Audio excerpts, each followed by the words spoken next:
Hi, it's me, CK of CCake. So, another day, another bake na naman tayo. So, samahan niyo pala akong gawin tong ating wedding cake for today. So, ang request pala ni client is vanilla chiffon cake. Pero dahil nga fondant din yung ipapagawa niya, sabi ko, vanilla moist cake yung advisable. Kasi pag chiffon, possible na bumagsak dahil mabigat ang fondant. So, vanilla buttercream pala yung filling nito. And then, kinover ko siya ng white chocolate ganache. So, yun. Sa paglalagay ng ganache, dapat matyaga ka kasi dapat talaga super kinis niya. Kasi pag may mga lubog-lubog dyan, ayun, lalabas din yun sa itsura, sa texture ng fondant mo.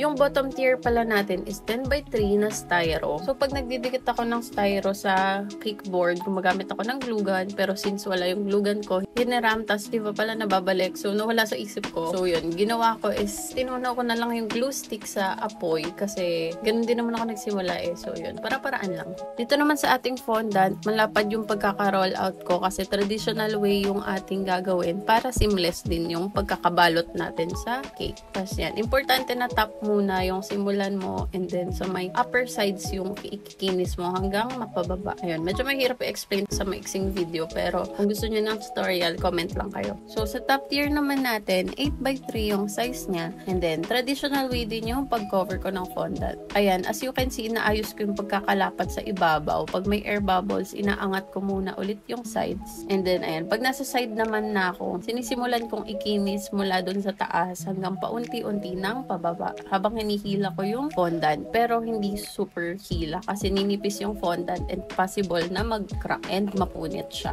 Hindi na pala ako naglagay ng dowel dito kasi styro naman yung ilalim so hindi siya lulundok. Hindi na rin ako naglagay ng center dowel dahil malapad naman yung cake and hindi siya ganong kataas. And ayan, nilagay ko lang yung mga request ni client na lagyan siya ng pearls, edible flower, and then yung wedding cake topper. Tapos gumawa na rin ako ng leaves para dun sa flowers. Tapos nilagyan ko na lang siya ng texture and dust para magkaroon ng buhay. And here's our simple wedding cake. Ayan, please like, comment, and share. And follow nyo na rin ako if you want to see more cake videos like this. Yan lang. Bye! Share lang!